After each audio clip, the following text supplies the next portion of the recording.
dear students, today I am going to explain you about a poem on children. The poem on children is written by Khalil Gibran. In this poem, the prophet speaks about the attitude of the parents towards their children. Now, we will see what the poet has explained about this poem.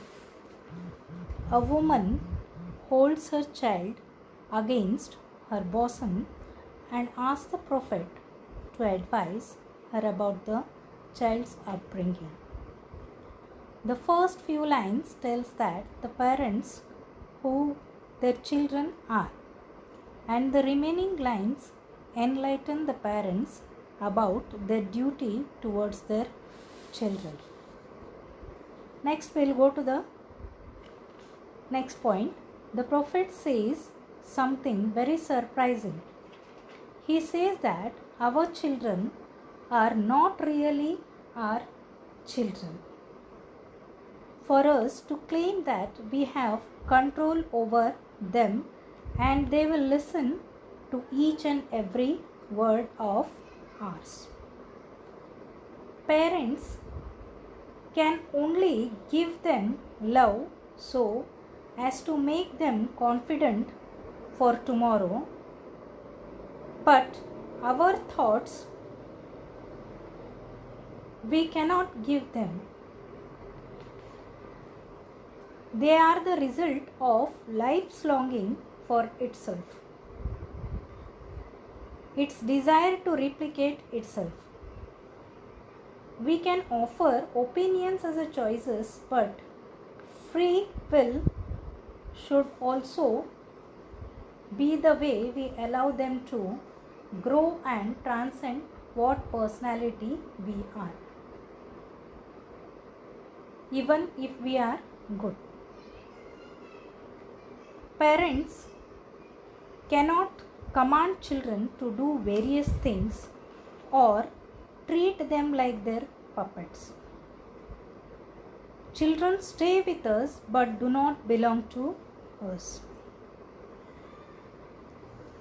Next, you see, the prophet says that we have the right only to love our children but not shape their thoughts or conquer their souls.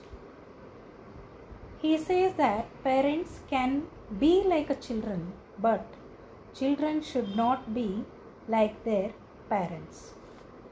Because life always goes forwards, not backward. The past of the parents can act as a barrier for innovation, and children belong to the future. Hence, parents cannot insist that children should follow what they have done, but give them freedom to build their future according to their wishes. The prophet here gives the metaphor of bow to the parents and metaphor of arrow to a children. Means here you see, you know about the bow and arrow.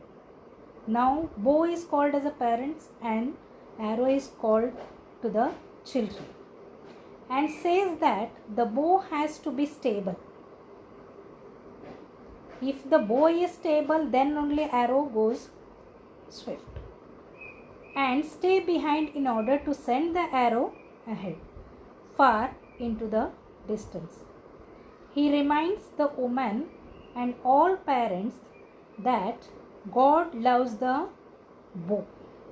Means here the bow refers to the parents and the arrow refers to the children equally.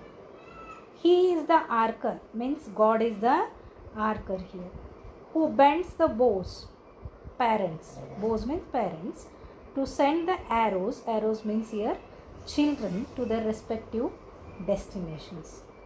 Therefore, he wants the bows to be strong and flexible so that they can send the arrows to the farthest destination.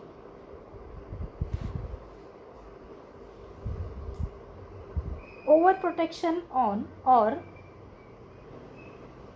authoritarianism on the part of the parents will result in a weak to rebellious children. Thus, Khalil Gibran educates parents on how to mingle love with a detachment to bring up a confident, happy children.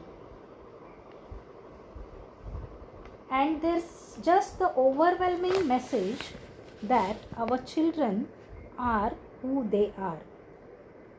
They are their own seeds that already contain everything with them.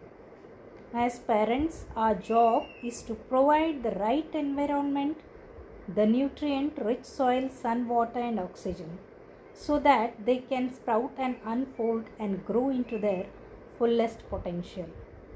We cannot determine that potential, nor should we try to steer it. We should simply help them uncover who they are and who they want to be. It's the selflessness of parenting that gets every time too. The image of being bent so children can shoot forth into the world is the perfect metaphor for the way parenthood feels. Thank you one and all.